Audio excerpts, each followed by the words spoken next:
लगातार पंजाब साहित्य अकादमी और भंडारी अदबी ट्रस्ट वालों सोलन च रौनक लगी हुई है।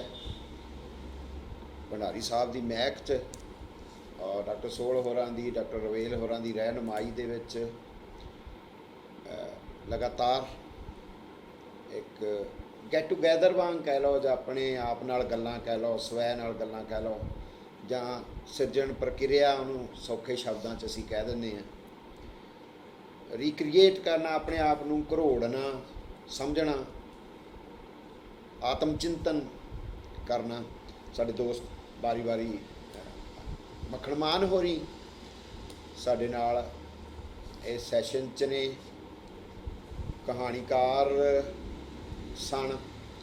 कहानीकार तो हौली हौली किवें कविता च, लंबी कविता च और गहरी कविता च जिहड़ी मैथ नूं, हिस्टरी नूं, कल्चर नूं,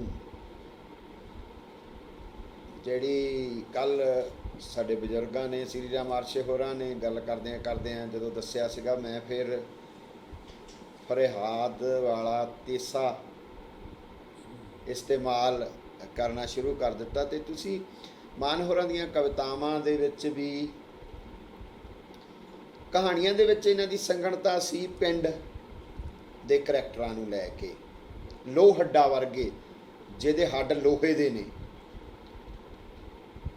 और कौड़ा वट्टे वर्गियां कहानियां जिहड़ा तुहाडे संघों नहीं उतरदा, बड़ियां पॉपूलर रहीआं, याद रखण वालियां पंजाबी च कहानियां। पर जदों कविता च आए तो फिर एकदम ही कविता च ही छा गए और बिरसा मुंडा दा पुनर्जन्म, बिरसा मुंडा नूं याद करन वाले, एक हिस्टोरीकल देश भगतां नूं, कुर्बानियां वालियां नूं, करतार सराबिਆਂ नूं याद करन वाले, सरमद नूं याद करन वाले, सूफियां नूं याद करन वाले, सस्सियां, हीरां, साहिबावां, किवें वो साडे कल्चरल धरातल च जिहड़ियां एक लिटरेचर च वसियां होईयां ने, और इन्हां दी कविता च आण के किवें वो औरत दी वेदन बनदियां ने, उहदी हूक बनदियां ने, और कई बार भुलेखा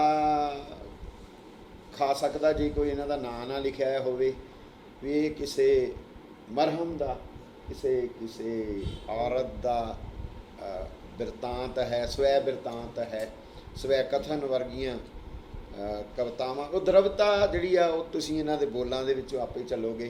मैं मान साहब नूं बेनती करांगा कि कुछ गल्लां आपां, बाकी दोस्त भी जे कोई मन च सवाल आएगा तो आपां इहनूं लाइव वन मक्खण मान। शुक्रिया काली जी,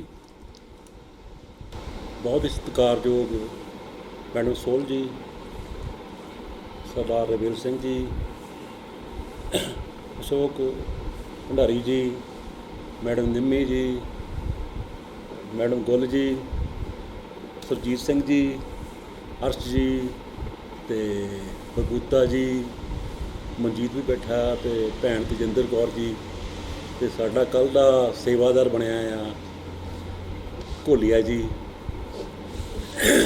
अज जदों काली गल कर रहा सी ना,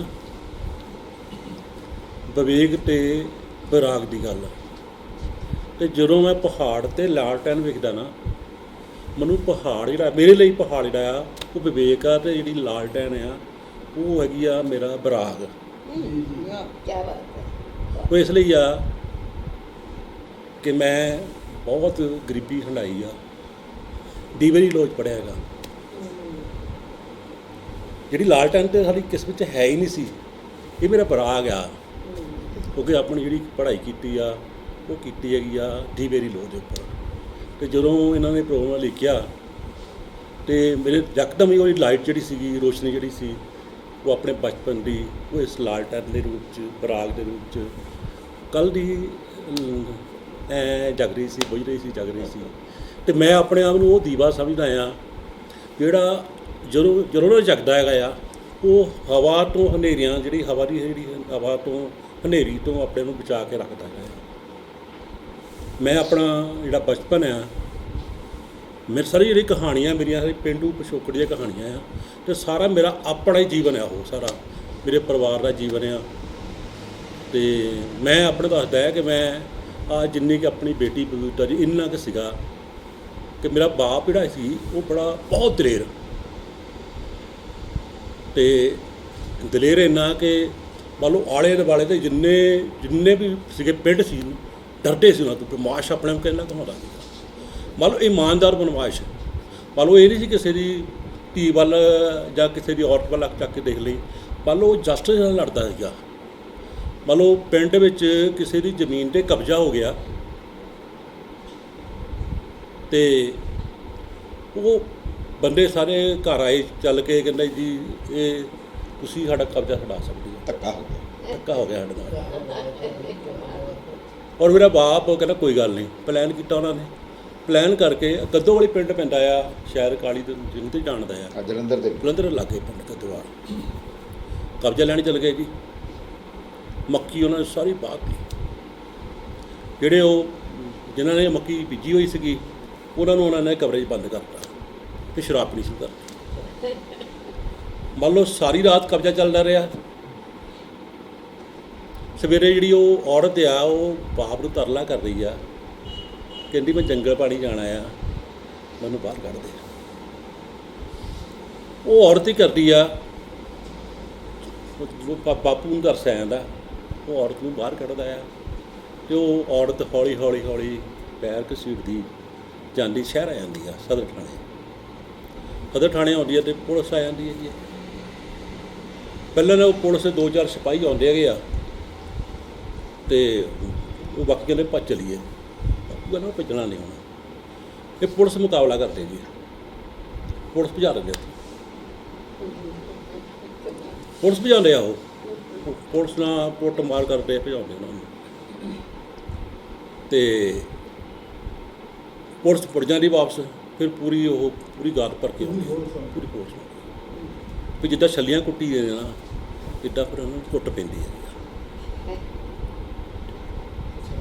ਅੱਛਾ, ਉਹ ਪੁਲਿਸ ਫੜ ਕੇ ਲੈ ਜਾਂਦੀ ਆ, ਪਰਚੇ ਦਰਜ ਹੋ ਜਾਂਦੇ ਆ। ਇੱਕ ਪੁਲਿਸ ਮੁਕਾਬਲਾ ਪਰਚਾ ਦਰਜ ਹੁੰਦਾ, ਫਿਰ ਉਹ ਕਬਜ਼ੇ ਦਾ ਦਰਜ ਹੁੰਦਾ ਆ, ਫਿਰ ਉਹਨੂੰ ਸਜ਼ਾ ਹੁੰਦੀ ਆ, ਜੇਲ੍ਹ ਲੈ ਜਾਂਦੇ ਆ, ਫਿਰ ਜ਼ਮਾਨਤ ਨਹੀਂ ਹੁੰਦੀ। ਉਹ ਜਿਹੜਾ ਕਰੈਕਟਰ ਸੀ ਮੇਰੇ ਬਾਪ ਦਾ, ਉਹ ਮੇਰੇ ਅੰਦਰ ਮੰਨ ਲਓ ਆਹ ਬੱਚੀ ਜਿੰਨੀ ਕੁ ਹੈਗੀ ਆ, ਇੰਨੀ ਕੁ ਬੱਚੀ ਨੂੰ ਹਾਲੇ ਉਸ ਕਰੈਕਟਰ ਦਾ ਕੀ ਪਤਾ ਹੋਏਗਾ। ਪਰ ਉਹ ਜਦੋਂ ਮੈਂ ਦੇਖਦਾ ਸੀ ਉਹ ਬਾਜ ਕਰਦਾ ਸੀ, ਮਾਂ ਦੇ ਚਿਹਰੇ ਦੀ ਚਿੰਤਾ ਸੀਗੀ, ਵੇਖਦਾ ਸੀਗਾ। ਘਰ ਦੇ ਸਾਰੇ ਜਿੰਨੇ ਵੀ ਜੀ ਆ ਉਹ ਸਾਰੇ ਰੋਣ ਹਾਕੇ ਹੋਏ ਪਏ ਆ ਤੇ ਬਾਪ ਨੂੰ ਗਾਲਾਂ ਵੀ ਕੱਢਦੇ ਆ, ਕੀ ਕਰ ਲਿਆ ਇਹਨੇ। ਉਹਦੇ ਵਿੱਚ ਮੇਰੀ ਕਹਾਣੀ ਜਿਹੜੀ ਉਹ ਲੋਹੜਾ ਹੁੰਦੀ ਹੈਗੀ ਆ। ਲੋਹੜਾ ਉਹ ਆਪਣੇ ਆਪ 'ਚ ਬਹੁਤ ਬੜਾ, ਕਿਸੇ ਦੀ ਕਹਾਣੀ ਪੜ੍ਹੀ ਹੋਵੇ ਉਹ ਕਰੈਕਟਰ ਬਣਦਾ ਹੈਗਾ ਆ। ਉਹਦੇ ਵਿੱਚ ਸਾਡੇ ਚਾਚਾ ਆ, ਚਾਚਾ ਸਾਡਾ ਪਿਆਰਾ, ਉਹਦਾ ਪਿਆਰਾ ਨਾਂ ਆ। ਮਤਲਬ ਉਹ ਵੀ ਕਰੈਕਟਰ ਜੀਵ ਆ। ਉਹਨੂੰ ਪਸ਼ੂਆਂ ਦਾ ਬੜਾ ਸ਼ੌਂਕ ਹੈਗਾ ਆ। ਮੰਨ ਲਓ ਸਾਹੀਵਾਲੀਆਂ ਜਿਹੜੇ ਮੱਝਾਂ ਆ, ਗਾਵਾਂ ਆ, ਮੰਨ ਲਓ ਉਹਨੂੰ ਉਹ ਮੱਝਾਂ ਵਾਲੇ ਗਾਵਾਂ ਵਾਲੇ ਲੈਂਦਾ ਵਪਾਰੀ ਆ, ਵੱਡਾ ਮੱਝਾਂ ਵਾਲਾ ਗਾਵਾਂ ਵਾਲਾ।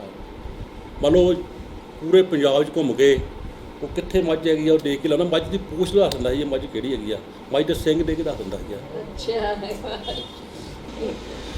ਹੁੰਦਾ ਕੀ ਆ ਜੀ, ਉਹ ਜਿਹੜੀ ਔਰਤ ਆ ਨਾ ਉਹ ਮੰਨ ਲਓ ਉਹਦਾ ਪਸ਼ੂਆਂ 'ਚ ਧਿਆਨ ਆ।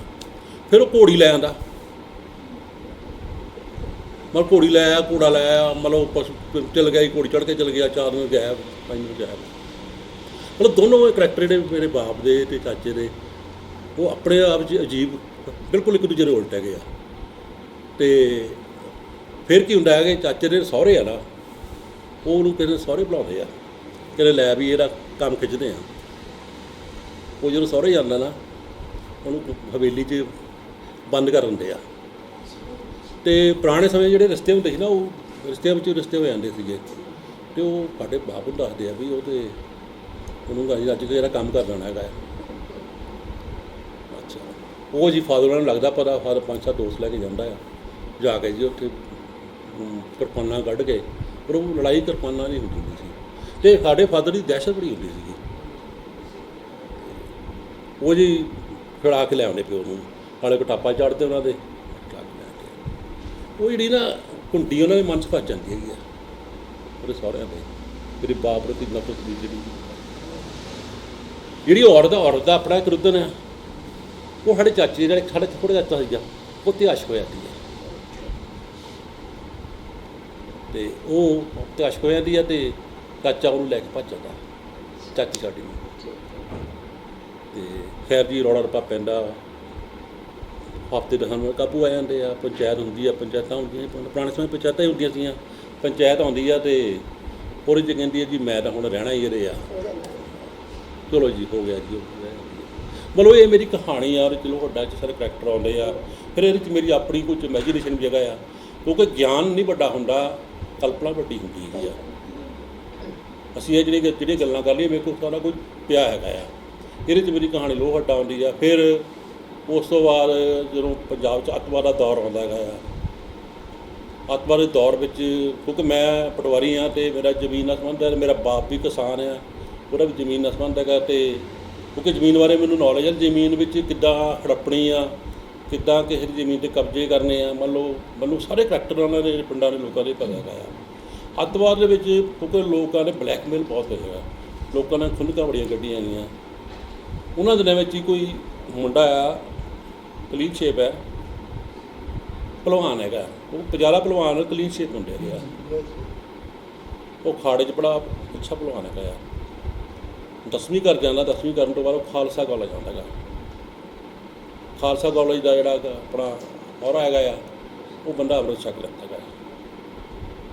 ਅਤੇ ਖਾਲਸਾ ਕਾਲਜ ਜਿਹੜੀਆਂ ਗਤੀਵਿਧੀਆਂ ਵੀ ਜਿਹੜੀਆਂ ਅੱਤਵਾਦੀਆਂ ਦੀਆਂ, ਖਾੜਕੂਆਂ ਦੀਆਂ, ਫੈਡਰੇਸ਼ਨ ਦੀਆਂ, ਉਹ ਸਾਰੀਆਂ ਚੱਲਦੀਆਂ ਨੇ। ਉਹ ਜਦੋਂ ਉਹ ਦਾੜੀ ਰੱਖ ਲੈਂਦਾ ਤਾਂ ਪਿੰਡ ਦੇ ਲੋਕ ਉਹਨੂੰ ਕਹਿ ਦਿੰਦੇ ਆ ਜੀ, ਸ਼ਹਿਰ ਆਉਂਦਾ ਆ ਵੀ ਇਹ ਖਾੜਕੂਆਂ ਨਾਲ ਰਲ ਗਿਆ ਹੈਗਾ। ਹੁਣ ਜਿਹੜੀ ਕੌੜਾ ਬੱਟਾ ਕਹਾਣੀ ਆ ਉਹਦੇ ਬਾਰੇ ਆ, ਉਹ ਖਾੜਕੂਆਂ ਨਾਲ ਰਲ ਗਿਆ। ਉਹ ਜੀ ਹੌਲੀ ਜੀ ਉਹ ਪੁਲਿਸ ਨੂੰ ਦਿੰਦੇ ਆ ਵੀ ਇਹ ਖਾੜਕੂਆਂ ਰਲ ਗਿਆ। ਬੰਦੇ ਪਿੰਡ ਦੇ ਕਹਿੰਦੇ ਜਿਨ੍ਹਾਂ ਨਾਲ ਜੈਲਸੀ ਹੁੰਦੀ ਹੈਗੀ ਆ, ਔਰ ਜਿਨ੍ਹਾਂ ਨੂੰ ਜ਼ਮੀਨ ਹੜੱਪਣੀ ਹੁੰਦੀ ਹੈਗੀ ਆ, ਉਹੀ ਕਰਦੇ ਆ ਜੀ। ਪੁਲਿਸ ਵਾਲੇ ਆ ਜਾਂਦੇ ਆ, ਕਿੱਥੇ ਜੀ ਮੁੰਡਾ ਫਲਾਨਾ, ਕਿੱਥੇ ਕੀ ਹੈ। ਪੁਲਿਸ ਦੀ ਦਹਿਸ਼ਤ ਇੰਨੀ ਆ ਕਿ ਮੁੰਡਾ ਡਰਦਾ ਮਾਰੇ ਭੱਜ ਗਿਆ। ਮਾਂ ਨੇ ਕਹਿਤਾ ਭੱਜਿਆ ਘਰੋਂ, ਮੁੰਡਾ ਘਰੋਂ ਭੱਜ ਜਾਂਦਾ। ਮੰਨ ਲਓ ਉਹ ਮੁੰਡਾ ਬਾਹਰ ਵਿੱਚ ਦਿੱਲੀ ਦੇ ਉਹ ਕਿਤੇ ਕੋਲ ਬਾਰੇ ਫੋਨ ਕਰਦਾ, ਮੇਰੇ ਖਿਆਲ ਫੋਨ ਕਰਦਾ, ਮਾਰਿਆ ਜਾਂਦਾ ਹੈਗਾ। ਮਾਰਿਆ ਜਾਂਦਾ। ਅਤੇ ਇਹ ਕਹਾਣੀ ਪਈ ਹੈਗੀ ਆ। ਇਸ ਕਹਾਣੀ ਨੂੰ ਮੈਂ ਲੈ ਕੇ ਆਉਂਦਾ ਆ ਅਤੇ ਉਹ ਮੰਨ ਲਓ ਸਾਰਾ ਮੇਰਾ ਇਮੈਜੀਨੇਸ਼ਨ ਆ ਕਿ ਜਿਹੜੇ ਪਿੰਡ ਦੇ ਲੋਕ ਕਿੱਦਾਂ ਜਿਹੜਾ ਉਹਦਾ ਲੰਬੜਦਾਰ ਆ, ਕਿਵੇਂ ਉਹ ਪਹਿਲਾਂ ਜ਼ਮੀਨ ਠੇਕੇ ਲੈ ਲੈਂਦਾ ਆ, ਫਿਰ ਠੇਕੇ ਤੋਂ ਲੈ ਕੇ ਉਹਨੂੰ ਵਾਹੁੰਦਾ ਆ, ਹੌਲੀ ਉਹ ਕਬਜ਼ਾ ਕਰਦਾ ਆ। ਅਤੇ ਮਾਂ ਜਦੋਂ ਉਹ ਮੁੰਡਾ ਮਰਦਾ, ਉਹਦੀ ਮਾਂ ਪਾਗਲ ਹੋ ਜਾਂਦੀ ਆ, ਪਾਗਲ ਹੋ ਜਾਂਦੀ। ਸਰਦੀਆਂ ਵਿੱਚ ਗਰਮੀਆਂ ਬਾਹਰ ਪਿੰਡ 'ਤੇ ਘੁੰਮਦੀ ਰਹਿੰਦੀ ਆ। ਔਰ ਪਿੰਡ ਦਾ ਕਲਚਰ ਹੈ ਪਿੰਡ ਦਾ ਇੱਕ, ਕਿ ਉਹ ਪਿੰਡ ਦੀ ਔਰਤ ਆ, ਫਿਰ ਵੀ ਕੋਈ ਬਾਹਰ ਸੁੱਤੀ ਪਈ ਸਰਦੀਆਂ 'ਚ, ਕੋਈ ਉਹਨੂੰ ਰਜਾਈ ਦੇ ਜਾਂਦਾ, ਕੋਈ ਉਹਨੂੰ ਬਿਸਤਰਾ ਦੇ ਜਾਂਦਾ। ਖੈਰ ਜੀ ਉਹ ਜਾਂਦੇ ਆ ਅਤੇ ਉਹ ਕਹਿੰਦੇ ਵੀ ਹੁਣ ਜ਼ਮੀਨ ਉਹ ਮਾਂ ਨਾਲ ਹੋ ਜਾਂਦੀ ਆ। ਮੁੰਡਾ ਡੈਥ ਹੋ ਗਈ ਆ, ਘਰ ਵਾਲਾ ਉਹਦਾ ਪਹਿਲਾਂ ਅਮਲੀ ਸੀ, ਉਹਦਾ ਜਿਹੜਾ ਉਹਦਾ ਪਿਓ, ਮੁੰਡੇ ਦਾ ਪਿਓ ਅਮਲੀ ਹੁੰਦਾ ਹੈਗਾ। ਭਲਵਾਨਾਂ ਦੇ ਨਿਆਣੇ ਭਲਵਾਨ ਬਹੁਤੇ ਅਮਲੀ ਦੇਖੇ ਮੈਂ, ਅਤੇ ਜਾਂ ਉਹਨਾਂ ਦੇ ਬਾਪ ਅਮਲੀ ਦੇਖੇ ਗਏ ਆ। ਮਤਲਬ ਸਾਡਾ ਪਿੰਡਾਂ ਦਾ ਕਲਚਰ ਹੈਗਾ ਆ। ਉਹ ਜੀ ਪਿੰਡ ਤਿਆਰੀ ਕਰਦੇ ਜੀ ਉਹ ਜ਼ਮੀਨ ਨੂੰ ਕਿਵੇਂ ਕਬਜ਼ਾ ਕਰਨਾ ਹੈਗਾ। ਉਹ ਪਿੰਡ 'ਚ ਰਜਿਸਟਰੀ ਕਰਵਾਉਣੀ ਹੈਗੀ ਉਹਨਾਂ ਨੇ। ਜਿਹੜੇ ਬੰਦੇ ਨੇ ਰਜਿਸਟਰੀ ਕਰਵਾਉਣੀ ਆ ਅਤੇ ਉਹਨਾਂ ਦੇ ਕੋਲ ਪੈਸੇ ਹੁਣ ਉਹਨਾਂ ਨੇ ਆੜ੍ਹਤੀਏ ਕੋਲ ਲੈ ਕੇ ਆਉਣੇ ਆ। ਅਤੇ ਜਦੋਂ ਉਹ ਆੜ੍ਹਤੀਏ ਕੋਲ ਪੈਸੇ ਲੈਣ ਜਾਂਦੇ ਆ, ਸਾਈਕਲ ਦੇ ਉੱਪਰੋਂ ਜਾਂਦਾ ਆ ਬੰਦਾ ਉਹਦਾ, ਅਤੇ ਜਿਹੜਾ ਉਹ ਮਾਹੌਲ ਜਿਹੜਾ ਸਾਡਾ ਸ਼ਹਿਰ ਦਾ ਮਾਹੌਲ, ਅੱਤਵਾਦ ਦਾ ਮਾਹੌਲ, ਉਹ ਸਾਰਾ ਉਸ ਕਹਾਣੀ ਵਿੱਚ ਤੁਹਾਨੂੰ ਨਜ਼ਰ ਆਏਗਾ। ਖੈਰ ਜੋ ਪੈਸੇ ਲੈ ਕੇ ਆ ਜਾਂਦੇ ਆ ਅਤੇ ਉਸ ਤੋਂ ਬਾਅਦ ਉਹਦੇ ਜਿਹੜੇ ਘਰ ਵਾਲੇ ਦੀ ਡੈਥ ਹੋ ਜਾਂਦੀ ਆ। ਡੈਥ ਹੋ ਜਾਂਦੀ ਅਤੇ ਉਹਦਾ ਸਿਵਾ ਬਣ ਰਿਹਾ ਹੈਗਾ, ਅਤੇ ਉਹ ਉੱਧਰੋਂ ਰਜਿਸਟਰੀ ਕਰਾਉਣ ਤੁਰੇ ਹੋਏ ਆ। ਅਤੇ ਉਹ ਉਹਦੀ ਮਾਂ ਪਾਗਲ ਹੋ ਗਈ ਆ। ਹੁਣ ਮਾਂ ਨੂੰ ਨਹੀਂ ਪਤਾ ਵੀ ਉਹਦਾ ਘਰਵਾਲਾ ਮਰ ਗਿਆ, ਕੀ ਨਹੀਂ ਪਰ ਉਹਦੇ ਅੰਦਰ ਦਰਦ ਪਿਆ ਹੈਗਾ ਉਸ ਔਰਤ ਦੇ ਅੰਦਰ। ਉੱਧਰ ਰਜਿਸਟਰੀ ਹੋ ਕੇ ਆਉਂਦੀ ਆ ਅਤੇ ਉਹ ਫਿਰ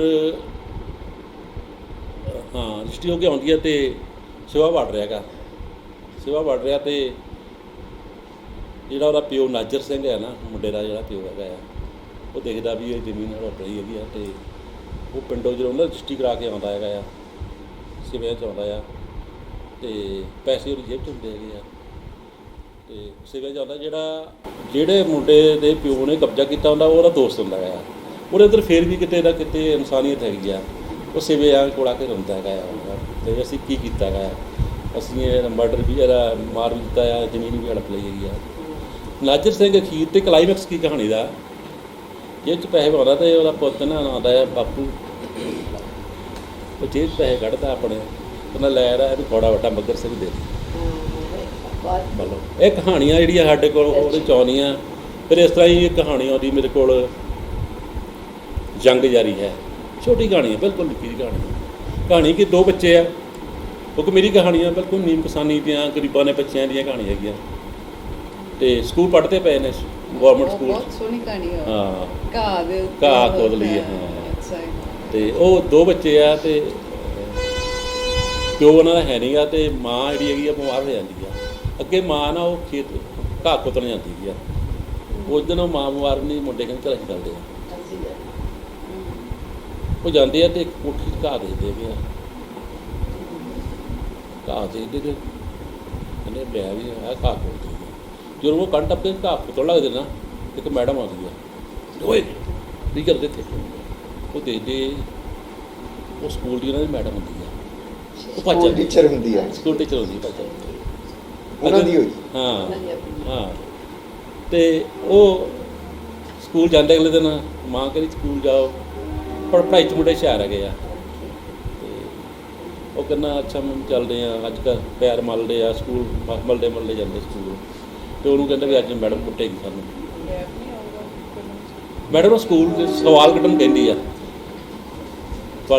ਅਤੇ ਕਹਿੰਦੀ ਤੁਸੀਂ ਸਵਾਲ ਉਹ ਕੱਢਦੇ, ਕਹਿੰਦੇ ਕਰੋ ਵੀ ਸਵਾਲ, ਕਹਿੰਦੇ ਹਾਂ ਵੀ ਮੂਰਤੀ ਤੂੰ ਸਵਾਲ ਕੱਢਿਆ, ਹੁਣ ਉਹਦੇ ਕੋਲ ਸਵਾਲ ਹੀ ਕੱਢਿਆ ਜਾ ਰਿਹਾ, ਉਹ ਕਹਿੰਦਾ ਹਾਂ ਵੀ ਦੱਸੋ ਵੀ ਤੁਸੀਂ ਸਵਾਲ ਕੱਢ ਲਿਆ, ਕਿਹਦੇ ਕਿਹਨੇ ਕੱਢ ਲਿਆ, ਉਹ ਕਿਸੇ ਨੂੰ ਸਵਾਲ ਨਹੀਂ ਆਉਂਦਾ, ਅਤੇ ਉਹ ਕਹਿੰਦੀ ਮੈਡਮ ਬਲੈਕ ਬੋਰਡ 'ਤੇ ਲਿਖ ਸਵਾਲ ਕੱਢ ਦਿੰਦੀ ਆ, ਛੁੱਟੀ ਘੰਟੀ ਲੱਗਦੀ ਹੈ। ਉਹ ਆਪਣੇ ਭਰਾ ਨੂੰ ਕਹਿੰਦਾ ਯਾਰ ਕਿੰਨਾ ਚੰਗਾ ਹੁੰਦਾ ਜੇ ਆਪਾਂ ਮੈਡਮ ਕਹਿੰਦੇ ਤੁਹਾਡੀ ਘਾਹ 'ਚ ਕੋਠੀ 'ਚ ਘਾਹ ਖੋਦ ਲਈਏ। ਉਹ ਇਹੋ ਜਿਹੀਆਂ ਕਹਾਣੀਆਂ ਸੀਗੀਆਂ। ਅਤੇ ਫਿਰ ਮੇਰੇ ਕੋਲ ਕਹਾਣੀ ਆਜ਼ਾਦੀ ਘਲਾਟੀ ਆਉਂਦੀ ਹੈਗੀ ਆ, ਮਤਲਬ ਕੱਲ੍ਹ ਬੂਤਾ ਗੱਲਾਂ ਕਰਦੀ ਸੀ, ਕੱਲ੍ਹ ਬੜੀ ਅੱਛੀਆਂ ਗੱਲਾਂ ਕੀਤੀਆਂ ਨੇ ਵੀ ਕਹਾਣੀਆਂ ਸਾਡੇ ਕਿੱਦਾਂ ਆਉਂਦੀਆਂ ਨੇ, ਕਰੈਕਟਰ ਸਾਡੇ ਕਿੱਦਾਂ ਆਉਂਦੇ ਨੇ। ਅਸਲ ਸਾਡੇ ਇੱਧਰ ਕਰੈਕਟਰ ਜਿਹੜੇ ਨਾ ਮਤਲਬ ਸਾਨੂੰ ਤੰਗ ਕਰ ਰਹੇ ਹੁੰਦੇ ਨੇ। ਮੈਂ ਅੱਜ ਕੱਲ੍ਹ ਰਾਤ ਨੂੰ ਸੌਂ ਨਹੀਂ ਸਕਦਾ, ਮੈਂ ਕਈ ਸਾਲਾਂ ਤੋਂ ਮੇਰੀ ਨੀਂਦ ਖਰਾਬ ਆ, ਮੈਂ ਰਾਤ ਨੂੰ ਸੌਂਦਾ ਨਹੀਂ ਗਾ, ਰਾਤੀ ਵੀ ਨਹੀਂ ਸੁੱਤਾ ਮੈਂ। ਰਾਤੀ ਮੈਨੂੰ ਪਤਾ ਕਿ ਅੱਜ ਮੇਰਾ ਆਹ ਕਰਨਾ ਪੂਰਾ ਕਰਾਇਆ, ਮੇਰੇ ਸਾਰੇ ਕਰੈਕਟਰ ਮੈਨੂੰ ਤੰਗ ਕਰਨ ਲੱਗ ਪਏ। ਹਾਂ, ਮੈਂ ਪੂਰਾ ਸੁੱਤਾ ਨਹੀਂ ਗਾ, ਕਾਲੀ ਭੂਕ ਸੁੱਤਾ ਹੋਇਆ ਗਿਆ, ਕਰੈਕਟਰ ਮੈਨੂੰ ਤੰਗ ਕਰਨ ਲੱਗ ਪਿਆ। ਨਹੀਂ ਪਰ ਮੈਨੂੰ ਤਾਂ ਐਂ ਲੱਗਦਾ ਹੁੰਦਾ ਵੀ ਸਾਹਿਤ ਤੁਹਾਨੂੰ ਸਹਿਜ ਜਿਉਣਾ ਸਿਖਾਉਂਦਾ। ਨਹੀਂ, ਜਿੰਨਾ ਕਸ਼ਟ ਦਿੰਦਾ ਹੈ ਕਰੈਕਟਰ ਤੁਹਾਨੂੰ ਕਸ਼ਟ ਦਿੰਦੇ ਹੈਗੇ ਆ। ਤੁਸੀਂ ਜਦ ਇੱਕ ਮਾਈਂਡ 'ਚ ਖਿਆਲ ਆਇਆ, ਕਰੈਕਟਰ ਕ੍ਰੀਏਟ ਹੋਇਆ, ਉਹਦੇ ਬਾਰੇ ਪੂਰੀ ਆਤਮਾ ਨਾਲ ਤੁਸੀਂ ਜੋ ਫੀਲ ਕਰਦੇ ਗਏ ਉਹ ਚੀਜ਼ ਲਿਖਦੇ ਗਏ, ਕਹਾਣੀ ਕੰਪਲੀਟ ਹੋ ਗਈ। ਉਸ ਤੋਂ ਬਾਅਦ ਵੀ ਤੁਹਾਨੂੰ ਉਹ ਤੰਗ ਕਰਦਾ ਹੈ? ਨਹੀਂ ਫਿਰ ਰਿਲੈਕਸ ਹੁੰਦਾ, ਫਿਰ ਸ਼ਾਮ ਮੈਂ ਰਿਲੈਕਸ ਹੋਇਆ ਉਸ ਤੋਂ ਬਾਅਦ। ਜਿੰਨੀ ਦੇਰ ਮੈਂ ਲਿਖ ਨਹੀਂ ਲੈਣਾ, ਮੇਰਾ ਜਿੰਨੀ ਮੈਂ ਲਿਖ ਰਹੇ ਹੈ, ਜਦੋਂ ਮੈਂ ਲਿਖ ਲਿਆ ਫਿਰ ਸ਼ਾਂਤ ਆ, ਉਹ ਨੈਚੁਰਲ ਹੈ ਕਿ ਤੰਗ ਕਰਨ। ਅੱਛਾ ਫਿਰ ਕੀ ਹੋਇਆ ਕਿ ਹਮ ਕਹਾਣੀਆਂ ਲਿਖਦਾ ਗਿਆ, ਫਿਰ ਮੇਰੀ ਮਾਂ ਦੀ ਡੈਥ ਹੋ ਜਾਂਦੀ ਹੈ। ਅੱਛਾ ਮੈਂ ਇੱਕ ਗੱਲ ਦੱਸੀ ਇਹਦੇ ਵਿੱਚ, ਮੇਰੀ ਮਾਂ ਦਾ ਜਿਹੜਾ ਰੋਲ ਆ ਮੇਰੀ ਜ਼ਿੰਦਗੀ 'ਚ ਕੀ ਰੋਲ ਹੈਗਾ। ਕੱਲ੍ਹ ਬਾਪ ਦੀ ਗੱਲਾਂ ਕਰਦੇ, ਮੈਂ ਆਪਣੀ ਮਾਂ ਦੀ ਗੱਲ ਕਰਦਾ। ਮੇਰਾ ਬਾਪ ਖੇਤੀ ਕਰਦਾ ਸੀ, ਅਤੇ ਉਹਦਾ ਹੀ ਕਰਨਾ ਕਵਿਸ਼ਰ ਸੀਗਾ ਉਹ, ਅੱਜ ਵੀ ਜਿਉਂਦੇ ਆ, 95 ਸਾਲ ਦੇ ਆ। ਮੰਨ ਲਓ ਗੜਕਾ ਅੱਜ ਵੀ ਗੜਕਾ ਇੱਦਾਂ ਆ ਕਿ ਇੱਥੋਂ ਤੁਹਾਨੂੰ ਆ ਮਾਈਕ ਦੀ ਲੋੜ ਨਹੀਂ ਪੈਣੀ। ਹਾਂ ਇੱਥੋਂ, ਹਾਂ 95 ਸਾਲ ਦੇ ਹੋਣਗੇ ਗੜਕੇ, ਅੱਜ ਵੀ ਮੰਨ ਲਓ ਉਹ ਤੱਕ ਆਵਾਜ਼ ਜਾਏਗੀ। ਪਰ ਸਾਰਾ ਕੁਝ ਜਿੱਦਾਂ ਕਾਲੀ ਦੀ ਜਵਾਨੀ ਯਾਦ ਆ, ਸਾਰੇ ਕਿੱਸੇ ਉਹਨਾਂ ਨੂੰ ਜਵਾਨੀ ਯਾਦ ਆ। ਮਤਲਬ ਸਿੱਖ ਹਿਸਟਰੀ ਉੱਪਰ ਜਿਹੜੇ ਕਿੱਸੇ ਹੈਗੇ ਆ ਸਾਰੇ ਉਹਨਾਂ ਨੂੰ ਜਵਾਨੀ ਯਾਦ ਆ, ਸੁੰਦਰਾਂ ਬਾਰੇ, ਕੌਲਾਂ ਬਾਰੇ, ਮਤਲਬ ਸਾਰੇ ਉਹ ਸੁਣਾਉਂਦੇ ਆ। ਹੁੰਦਾ ਕੀ ਸੀ, ਜਿਹਨਾਂ ਦਿਨਾਂ ਇਲੈਕਸ਼ਨਾਂ ਹੁੰਦੀਆਂ ਸੀ, ਵੋਟਾਂ ਹੁੰਦੀਆਂ ਸੀਗੀਆਂ, ਉਹਨਾਂ ਦਿਨਾਂ 'ਚ ਪੋਲੀਟੀਕਲ ਲੋਕ ਜਿਹੜੇ ਹੁੰਦੇ ਸੀ ਸਟੇਜਾਂ ਉੱਪਰ ਆਪਣੇ ਉਹ ਲੋਕਾਂ ਨੂੰ ਇਕੱਠੇ ਕਰਨ ਲਈ ਕਵਿਸ਼ਰ ਲਾਉਂਦੇ ਸੀ। ਭਲਾ ਪੁਰਾਣੇ ਸਮੇਂ ਦੀ ਗੱਲਾਂ ਕਰਦੇ, ਵੋਟਾਂ ਹੋਣੀਆਂ ਤੇ ਵੋਟਾਂ ਦੇ ਨਾਲ 'ਚ ਪੋਲੀਟੀਕਲ ਬੰਦੇ ਬੜੇ ਆ ਜਾਣੇ। ਮੈਂ ਮਾਂ ਨੂੰ ਕਹਿਣਾ ਮੈਂ ਕੀ ਕਰਨਾ ਹੁੰਦਾ, ਕਹਿੰਦੇ ਵੋਟਾਂ 'ਚ ਆ ਗਈਆਂ ਤੇ ਬਾਪ ਨੂੰ ਸਟੇਜ 'ਤੇ ਲੈ ਆਉਣਾ ਉਹਨਾਂ ਨੇ ਲਾਉਣ ਲਾਇਆ। ਬੁਲਾ ਰਹੇ ਸੀ। ਸ਼ਰਾਬ ਦੇ ਬੜੇ ਆਦੀ ਸੀਗੇ। ਫਿਰ ਕਰਨਾ ਜਦੋਂ ਫਸਲ ਹੋ ਜਾਣੀ ਨਾ ਐਨ ਪੀਕ 'ਤੇ ਆਣੀ, ਫਿਰ ਉਹਨਾਂ ਨੇ ਘਰੋਂ ਭੱਜ ਜਾਣਾ। ਜੀ ਕਰੈਕਟ। ਘਰੋਂ ਭੱਜ ਜਾਣਾ ਉਹਨਾਂ ਨੇ। ਵੀ ਮੈਨੂੰ ਕਟਾਉਣੀ ਦਾ ਪਏ ਨਹੀਂ ਆਪ ਕਟਾਉਣੀ ਨਹੀਂ ਪਤਾ ਨਹੀਂ ਕੀ ਚੀਜ਼ ਸੀਗੀ। ਦੋਸਤਾਂ ਜਾਣਾ ਘਰੋਂ ਭੱਜ ਗਏ 6 ਮਹੀਨੇ ਗਿਆ। ਹਾਏ। ਅੱਛਾ ਫਿਰ ਉਹ ਘਰ ਪਿੱਛੇ ਹੋਣਾ ਕੀ ਸੀਗਾ, ਤੇ ਨਾਲ ਪਿੱਛੇ ਹੋਣਾ ਕੀ ਸੀਗਾ, ਗਰੀਬੀ ਦਾ ਕਾਰਨ ਕੀ ਹੈਗਾ। ਫਿਰ ਅਸੀਂ ਛੋਟੇ ਛੋਟੇ ਹੋਣੇ, ਫਿਰ ਫਸਲ ਜਾ ਕੱਟਣੀ, ਉਹ ਜਿਹੜੇ ਆੜਤੀ ਉਹ ਪੈਸੇ ਲੈਣ, ਉਹਦੇ ਪੈਸੇ ਦੇਣੇ, ਕੁਛ ਮਾੜੇ ਮੋਟੇ ਆਣ। ਸਾਨੂੰ ਇਹ ਸੀ ਕਿ ਸਾਨੂੰ ਕਣਕ ਆਇਆ ਸੀ ਸਾਲ ਦੀ ਜਿਹੜੀ, ਜਿੰਨਾ ਸਾਡਾ ਗੁਜ਼ਾਰਾ ਹੁੰਦਾ ਸੀ। ਮੇਰੀ ਮਾਂ ਹੀ ਕਰਦੀ ਪਸ਼ੂ ਰੱਖੇ ਹੁੰਦੇ ਸੀ ਜਿਹਨਾਂ ਨੇ, ਉਹਨੇ 8-10 ਮੱਝਾਂ ਰੱਖਣੀਆਂ। ਮੱਝਾਂ ਉਹਨੇ ਕਰਕੇ ਉਹ ਦੁੱਧ ਪਾਉਣਾ। ਅਤੇ ਮਾਂ ਦੇ ਇੱਕ ਅੰਦਰ ਇੱਛਾ ਸੀ ਕਿ ਬਈ ਮੈਂ ਆਪਣੇ ਬੱਚੇ ਪੜ੍ਹਾ ਲਵਾਂ। ਇੱਕ ਹਾਂ ਮਾਂ ਦੀ ਗੱਲ। ਕਿਸੇ ਵੀ ਕਾਰਨ ਨਿੰਮੀ ਨੇ ਨਹੀਂ ਕਿਹਾ। ਅੱਛਾ ਉਹ ਇੱਕ ਸੀਨ ਬੜਾ ਪਿਆਰਾ ਮਾਂ ਦਾ ਮੇਰੀ ਦਾ, ਮੇਰੇ ਨਾਲ ਮਾਮੇ ਸਾਡੇ ਦਾ ਵਿਆਹ ਹੋਇਆ।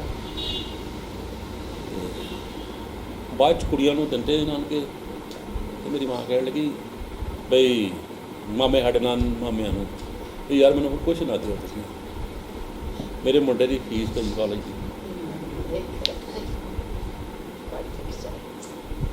2 ਮਿੰਟ ਰੁਕ ਲਿਆ।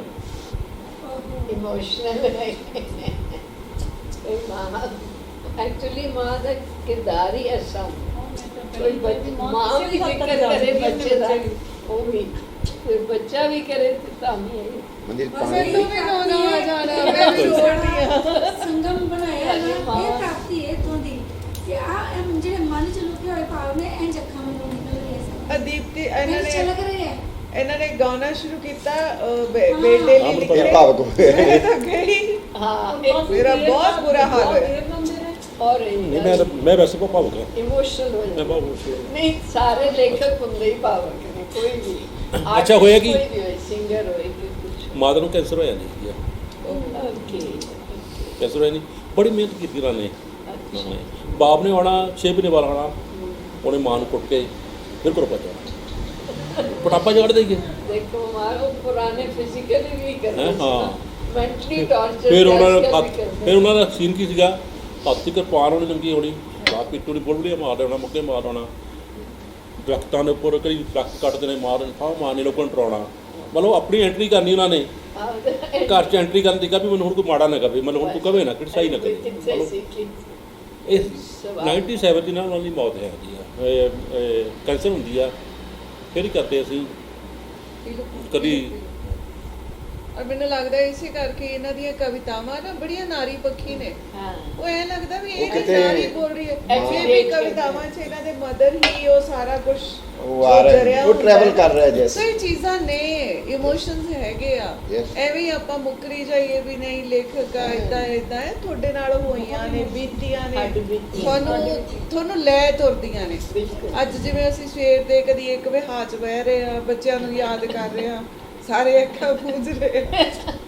ਸਾਡਾ ਜੀਵਨ ਹੈ, ਸਾਰੇ ਸਭ ਦਾ ਜੀਵਨ ਇੱਕੋ ਜਿਹਾ ਹੁੰਦਾ। ਮੰਨ ਲਓ ਜਿਹੜਾ ਮੈਂ ਦਰਦ ਹੈ ਨਾ ਉਹ ਪਿਘਲਾਉਂਦਾ ਹੈ ਬੰਦੇ Yes. ਮੰਨ ਲਓ ਜੇ ਸੋਲ ਬੈਠੀ ਨਜ਼ਰ ਆਉਂਦੀ ਪਈ ਆ, ਇਹਦੇ ਸੋਲ ਪਿੱਛੇ ਜਿਹੜੀ ਖੂਬਸੂਰਤ ਨਜ਼ਰ ਆ ਰਹੀ ਹੈ, ਇਸ ਕਰਕੇ ਖੂਬਸੂਰਤ ਨਹੀਂ, ਇਹਦਾ ਪੂਰਾ ਇੱਕ ਜੀਵਨ ਆ। ਇਹਨੂੰ ਖੂਬਸੂਰਤ ਬਣਾਉਣ ਲਈ ਪੂਰਾ ਇੱਕ ਜੀਵਨ ਆ। ਮੈਂ ਤੁਹਾਡੇ ਸਾਹਮਣੇ ਬੈਠਾ ਆ, ਮੈਂ ਇੱਕ ਮੇਰਾ ਜੀਵਨ ਮੈਨੂੰ ਹੁਣ ਤੁਹਾਨੂੰ ਚੁੱਟੀ ਕੋਈ ਨਜ਼ਰ ਆਉਂਦੀ ਪਈ ਆ, ਪੱਗ ਨਜ਼ਰ ਆਉਂਦੀ ਪਈ ਆ, ਮੰਨ ਲਓ ਇਹ ਤੁਹਾਨੂੰ ਮੇਰਾ ਅੰਦਰਲਾ ਹਿੱਸਾ ਤੁਹਾਨੂੰ ਨਜ਼ਰ ਨਹੀਂ ਆ ਰਿਹਾਗਾ। 97 ਚ ਉਹਨਾਂ ਦੀ ਹੁਣ ਨਜ਼ਰ ਆਇਆ ਨਾ ਸਾਰਾ। ਲਿਖਤਾ ਔਰ ਇਹਦੇ ਨਾਲ 96 ਲਿਖਤਾ ਔਰ ਤੁਹਾਨੂੰ ਬੈਟਰ ਅੰਡਰਸਟੈਂਡਿੰਗ ਹੁੰਦੀ ਹੈ ਜ਼ਿੰਦਗੀ ਦੀ ਨਾ। 96 ਚ ਨਹੀਂ ਹੁੰਦਾ ਕਿ ਉਹਨੂੰ ਕੈਂਸਰ ਹੁੰਦੀ ਆ, ਤੇ ਹਾਲੇ ਰੌਂਗਟੇ ਖੜੇ ਹੋਏ। ਮਾਂ ਸਾਡੀ ਜਿਹੜੀ ਸੀ ਸਾਡਾ ਆਦਰਸ਼ ਸੀਗੀ, ਮੰਨ ਲਓ ਵੱਡੇ ਭਰਾ ਨੂੰ ਨਾ IAS ਬਣਾਇਆ, ਮੰਨ ਲਓ ਮਿਹਨਤ ਕੀਤੀ। Wow very nice.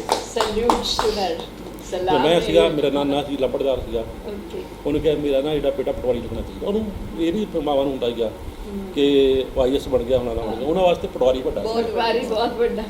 ਤੇ ਮੈਂ ਉਹ ਆਪਣੇ ਕਾਲਜ ਵਿੱਚ ਹੈਗਾ, ਤੇ 83 ਚ ਮੈਂ BA ਸੈਕੰਡ ਈਅਰ ਕਰ ਰਿਹਾ DAV ਕਾਲਜ ਵਿੱਚ। ਤੇ ਮਾਂ ਦਾ ਹੁਣ ਇੱਛਾ ਹੈ ਕਿ ਮੇਰਾ ਮੁੰਡਾ ਪਟਵਾਰੀ ਲੱਗੇ। ਪਟਵਾਰੀ ਬਣੇ। ਬੇਅੰਤ ਸਿੰਘ ਜਿਹੜਾ ਸੀਗਾ ਮੁੱਖ ਮੰਤਰੀ ਸੀ, ਮੇਰੇ ਫਾਦਰ ਦਾ ਯਾਰ ਸੀਗਾ, ਦੋਸਤ ਸੀਗੇ। ਹਾਂ ਦੋਸਤ ਸੀਗੇ। ਤੇ ਉਹ ਰੈਵਨਿਊ ਮਿਨਿਸਟਰ ਸੀਗਾ, ਤੇ ਦਰਬਾਰਾ ਸਿੰਘ ਦੀ ਮਿਨਿਸਟਰੀ ਸੀਗੀ। ਤੇ ਉਹ ਕੁਦਰਤੀ ਵੈਕੈਂਸੀਆਂ ਆਈਆਂ ਤੇ ਆਪਾਂ ਅਪਲਾਈ ਕਰਤਾ। ਤੇ ਫਾਦਰ ਨੂੰ ਵੀ ਵੈਕੈਂਸੀ ਨੂੰ ਗਏ, ਕਹਿੰਦਾ ਆਪ ਕਿੱਦਾਂ ਆ, ਪੁਲਿਸ ਦੱਸਿਆ ਕਿੱਦਾਂ ਆ। ਉਹ ਕਹਿੰਦਾ ਮੇਰਾ ਮੁੰਡਾ ਦੱਸ ਵੀ ਪੜ੍ਹਾਈ ਰੱਖ ਲਏਗਾ। ਕਹਿੰਦਾ ਜਾਂ ਮੈਂ ਦਰਬਾਰ ਸਾਹਿਬ ਜਾ ਗੱਲ ਕਰਾਂ। ਮੰਨ ਲਓ ਪੁਰਾਣੇ ਜਿਹੜੇ ਪੀੜ੍ਹੀਗਤ ਲੋਕ ਸੀਗੇ ਉਹਨਾਂ ਦੇ ਵਿੱਚ ਦਰਬਾਰ ਸਿੰਘ ਵੀ ਲਾ ਲਓ, ਤੁਸੀਂ ਗਿਆਨ ਸਿੰਘ ਵੀ ਲਾ ਲਓ, ਇਹ ਜਨ ਸਧਾਰਨ ਲੋਕਾਂ ਵਿੱਚ ਵਿਚਰਦੇ ਸੀਗੇ ਔਰ ਇਹਨਾਂ ਦੇ ਕੰਮ ਕਰਦੇ ਸੀਗੇ। ਉਹ ਕਹਿੰਦਾ ਦੇਖ ਗਿਆਨ ਸਿੰਘ ਵੀ ਦੇ ਗਿਆ, ਗਿਆਨ ਸਿੰਘ ਜੇ ਤੂੰ ਕੰਮ ਕਰ ਸਕਦਾ ਠੀਕ ਹੈ, ਵੀ ਮੈਂ ਦਰਬਾਰ ਸਾਹਿਬ ਚੱਲ ਜਾਵਾਂ। ਮਤਲਬ ਇੰਨਾ ਈਜੀ ਸੀ ਮੁੱਖ ਮੰਤਰੀ ਨੂੰ ਮਿਲਣਾ। ਉਹ ਕਹਿੰਦਾ ਕਿ ਕਿਹੜੀ ਗੱਲ ਆ ਤੁਲਸਾ ਸਿੰਘ। ਮੈਂ ਨਾ ਸਿਲੈਕਟ ਹੋ ਗਿਆ ਪਟਵਾਰੀ ਦੀ ਤੇ ਮੈਂ DAV ਕਾਲਜ ਸੈਕੰਡ ਈਅਰ ਪੜ੍ਹ ਰਿਹਾ ਤੇ BS ਭੱਟੀ ਪ੍ਰੋਫੈਸਰ ਆ ਸਾਈਕਲ, ਉਹਨਾਂ ਨੇ ਪ੍ਰੋਫੈਸਰ ਸਾਈਕਲਾਂ ਦੇ। ਮੈਂ ਉਹਨੂੰ ਕਿਹਾ ਜੀ ਮੈਂ ਹੁਣ ਕਾਲਜ ਛੱਡ ਦੇਣਾ ਹੈਗਾ। ਕਹਿੰਦਾ ਯਾਰ ਤੂੰ ਨਾ ਸਾਰੀ ਉਮਰ ਪਟਵਾਰੀ ਰਹਿ ਜਾਏਗਾ, ਤੈਨੂੰ ਅਸੀਂ ਆਪਣੇ ਕਾਲਜ ਲੈਕਚਰਰ ਰੱਖਾਂਗੇ, ਤੂੰ ਪੰਜਾਬੀ ਦਾ ਬਹੁਤ ਅੱਛਾ ਸਟੂਡੈਂਟ ਸਾਡਾ ਹੈਗਾ ਆ ਤੇ ਤੂੰ ਨਾ ਜਾ। MA ਪੰਜਾਬੀ ਕਰ ਰਹੇ ਸੀ ਤੁਸੀਂ? ਮੈਂ ਨਹੀਂ ਚੱਕਣੀ BS ਗੱਲ ਕਰ BS ਕਰ ਲਿਆ। ਮੈਂ ਕਿਹਾ ਵੀ ਕਹਿੰਦਾ ਨਾ ਜਾ। ਖੈਰ ਜੀ ਮੈਂ ਕਿਉਂਕਿ ਮੇਰੇ ਅੰਦਰ ਮਾਂ ਪਈ ਹੈ ਨਾ, ਮੈਂ ਕਹਿੰਦਾ ਵੀ ਮਾਂ ਨੇ ਕਿਹਾ ਖੈਰ ਜੀ ਮੈਂ ਛੱਡ ਕੇ ਚੱਲ ਜਾਂਦਾ ਗਾ। ਅਤੇ ਜਦੋਂ ਉਹਨਾਂ ਨੂੰ ਕੈਂਸਰ ਹੁੰਦੀ ਹੈ ਨਾ ਫਿਰ ਅਸੀਂ ਉਹਨੂੰ ਕਦੀ ਸਿਵਲ ਲੈ ਕੇ ਜਾਂਦੇ ਹਾਂ, ਮੁੜਦੇ ਹੀ ਹਸਪੀਟਲ ਲੈ ਕੇ ਜਾਂਦੇ, ਲੁਧਿਆਣੇ ਲੈ ਕੇ ਜਾਂਦੇ ਹਾਂ, ਫਿਰ ਅਸੀਂ ਦਿੱਲੀ ਬ੍ਰਦਰ ਲੈ ਜਾਂਦੇ ਆ, ਫਿਰ ਬੰਬੇ ਲੈ ਜਾਂਦੇ ਆ। ਮੰਨ ਲਓ ਘੱਟੋ ਘੱਟ ਅਸੀਂ ਜਿਹੜਾ ਖਰਚਾ ਘੱਟੋ ਅਸੀਂ ਪੂਰੇ ਦਾ ਪੂਰਾ ਜਿਹੜਾ ਕਰਜ਼ਾਈ ਜਿੰਨਾ ਹੋ ਜਾਂਦੇ ਨਾ, ਸਾਨੂੰ ਪੂਰਾ ਕਰਜ਼ਾ ਜਿਹੜਾ ਮਾਂ ਨੇ ਜਿਹੜਾ ਸਾਡੇ 'ਤੇ ਸਾਨੂੰ ਪਾਲਿਆ ਉਹ ਫਿਰ ਕਰਜ਼ਾ ਲਾਉਂਦੇ, ਠੀਕ ਨਹੀਂ ਗੱਲ। ਫਿਰ ਉਹਨੂੰ ਖੈਰ ਬਚਦੇ ਨਹੀਂ, ਮੈਂ ਡੈਥ ਹੋ ਜਾਂਦੀ ਸੀ, ਡੈਥ ਹੋ ਜਾਂਦੀ 97 'ਚ ਉਹਨਾਂ ਦੀ ਡੈਥ ਹੋ ਜਾਂਦੀ ਹੈ। ਅਤੇ ਇੱਕ ਤਾਂ ਭਾਰ ਪੈ ਗਿਆ ਕਰਜ਼ੇ ਦਾ, ਉੱਧਰ ਬੱਚੇ ਵੀ ਸਾਡੇ ਨਾ ਜਿਹੜੇ ਆਪਣੇ ਮੇਰੇ ਬੱਚੇ ਹੈਗੇ ਆ ਉਹ ਵੀ ਡਿਵੈਲਪ ਹੋ ਰਹੇ ਨੇ। ਮੇਰੀ ਰਾਵੀਆ ਬੱਚੀ ਪਹਿਲਾਂ ਪੈਦਾ ਹੁੰਦੀ ਹੈ ਅਤੇ ਮੇਰਾ ਉਹ ਜਦੋਂ ਰਾਵੀਆ ਪੈਦਾ ਹੁੰਦੀ ਤਾਂ ਮੇਰਾ ਲੱਡੂ ਬਣਦਾ ਹੈਗਾ, ਲੱਡੂ ਸਾਰੇ ਦਿੰਦਾ ਗਾ। ਅਤੇ ਕਈ ਰਿਸ਼ਤੇਦਾਰਾਂ ਨੇ ਜਦੋਂ ਲੱਡੂ ਜਾਂਦੇ ਮੈਂ ਕਿਹਾ ਕਾਕਾ ਅਤੇ ਬੱਚਾ, ਮੈਂ ਹਾਂ ਜਦੋਂ ਦੇਖਣ ਆਉਂਦੇ ਉਹ ਮੂੰਹ ਵਿੰਗਾ ਜਿਹਾ ਕਰਦੇ ਵਿੰਗਾ ਜਿਹਾ ਕਰ ਲੈਂਦੇ ਨੇ। ਅੱਛਾ ਜੀ ਫਿਰ ਮੇਰੀ ਨਾ ਦਿਮਾਗ 'ਚ ਆਉਂਦਾ ਯਾਰ ਕਿ ਮੈਂ ਹੁਣ ਬੱਚਿਆਂ ਦੀ ਇਹਨਾਂ ਜਿਹੜੀ ਇਹ ਡਿਵੈਲਪਮੈਂਟ ਕਰਨੀ ਹੈਗੀ ਆ। ਮੈਂ ਕਹਾਣੀਆਂ ਜਿੰਨੀ ਕੁ ਲਿਖ ਲਈਆਂ ਅਤੇ ਮੇਰੇ ਤੋਂ ਰੋਜ਼ ਕਹਾਣੀ ਆਉਂਦੀ ਜਿੱਦਾਂ ਨਾ ਮਾਂ ਮੰਨ ਲਓ ਇੱਕ ਭਰੂਣ ਹੱਤਿਆ ਹੁੰਦੀ ਆ, ਮੈਂ ਫਿਰ ਆਪਣੀ ਕਹਾਣੀ ਦੀ ਭਰੂਣ ਹੱਤਿਆ ਕਰਦਾ ਹੈਗਾ।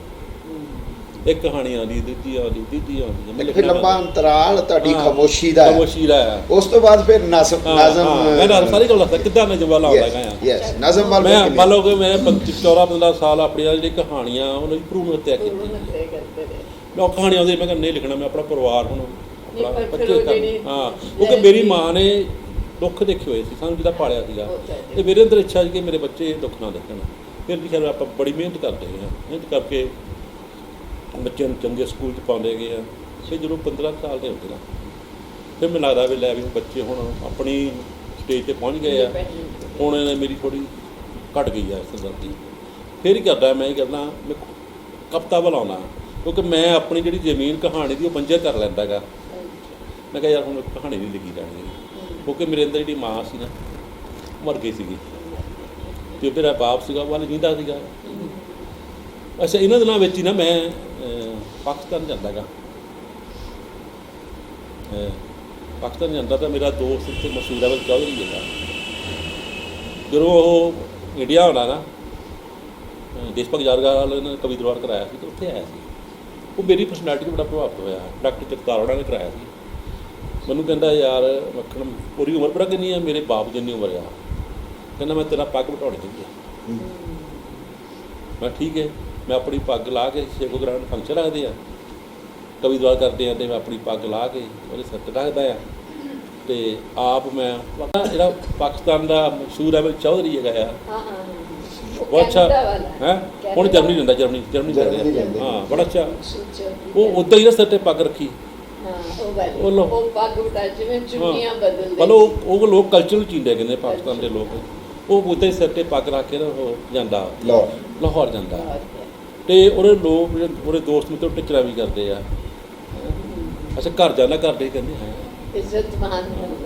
ਫਿਰ ਸਾਡਾ ਜੀ ਉਹ ਫੋਨ 'ਤੇ ਜਾਂ ਚਿੱਠੀ ਪੱਤਰ ਰਾਹੀਂ ਸਾਡਾ ਰਾਬਤਾ ਬਣਿਆ ਰਹਿੰਦਾ, ਫਿਰ ਸਾਨੂੰ ਮੌਕਾ ਮਿਲਦਾ ਲਾਹੌਰ ਜਾਣ ਦਾ। ਮੇਰੇ ਨਾਲ ਮੇਰੇ ਦੋਸਤ ਕਰਨੈਲ ਸਿੰਘ ਨਿੱਜਰ, ਕੁਲਦੀਪ ਸਿੰਘ ਬੇਦੀ ਆਪਣਾ, ਫਿਰ 2-3 ਹੋਰ ਨੇ ਸੀਗੇ। ਅਸੀਂ ਉੱਥੇ ਜਾਂਦੇ ਅਤੇ ਉਹਨੂੰ ਕਹਿੰਦਾ ਵੀ ਸਾਡੇ ਘਰ ਆਓ, ਸਾਨੂੰ ਚਾਰਾਂ ਨੂੰ ਘਰ ਲੈ ਜਾਂਦੇ। ਅੱਛਾ ਜੀ, ਉਹ ਜਿਹੜੀ ਪੱਗ ਆ ਨਾ, ਉਹ ਪੱਗ ਉਹਨਾਂ ਨੇ ਇੱਕ ਬਣਾ ਕੇ, ਜਿੱਦਾਂ ਆਪਾਂ ਜਗ੍ਹਾ ਬਣਾ, ਪਾਪਾ ਜੀ ਜਗ੍ਹਾ ਬਣਾ ਲੈਂਦੇ ਆ, ਉੱਦਾਂ ਉਹਨੇ ਜਗ੍ਹਾ ਬਣਾ ਕੇ ਉਹਦੇ ਮੀਡੀਅਮ ਜਿੱਦਾਂ ਬਣਾ ਲੈਂਦੇ ਆ, ਉਹ ਪੱਗ ਸਜਾਈ ਗਈ ਹੁੰਦੀ ਆ।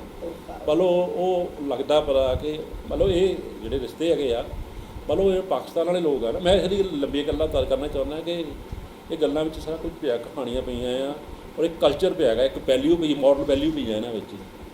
ਫਿਰ ਜੀ ਮੈਨੂੰ ਉਹ, ਮੈਂ ਕਿਹਾ ਮੈਂ ਪਿੰਡ ਦੇ ਖੜਾ ਪੜਾ, ਸਾਡਾ ਪਾਕਿਸਤਾਨ ਪਿੰਡ ਸੀਗਾ, ਜਿਹੜਾ ਵਾਲੀ ਤਹਿਸੀਲ ਸੀ, ਮੇਰੇ ਕੋਲ ਉਹਦਾ ਵੀਜ਼ਾ ਹੈ ਨਹੀਂਗਾ। ਉਹ ਮੈਨੂੰ ਨਾ ਆਪਣੀ ਮਰੂਤੀ ਕਾਰ ਹੁੰਦੀ ਉਹਨਾਂ ਦੇ ਵਿੱਚ ਉਹ ਲੈ ਕੇ ਜਾਂਦਾ, ਮਰੂਤੀ ਕਾਰ ਜਾਂਦੇ ਰਸਤੇ ਜਿੱਥੇ ਜਿਹੜੇ ਜਾਂਦੇ ਨਾ ਅਸੀਂ, ਸੋ ਰਾਤ ਦੇਖ ਕੇ ਜੀ ਉਹ ਪਿੰਡ ਦੇ ਲੋਕ ਇਕੱਠੇ ਹੋਏ, ਮਤਲਬ ਜਿੱਥੇ ਰੁਕਦੇ ਆ ਰਾਤ ਜੀ ਸਾਡੇ ਕੋਲਡ ਡਰਿੰਕ ਪੀਓ, ਪਾਣੀ ਪੀਓ, ਮਤਲਬ ਮਹਿਮਾਨ ਨਵਾਜ਼ੀ ਉਹਨਾਂ ਦੀ ਪਾਉਂਦੀ। ਪਿੰਡ ਪਹੁੰਚ ਜਾਂਦੇ ਆ, ਪਿੰਡ ਪਹੁੰਚ ਕੇ ਹੁਣ ਘਰ ਲੱਭਣਾ ਆ।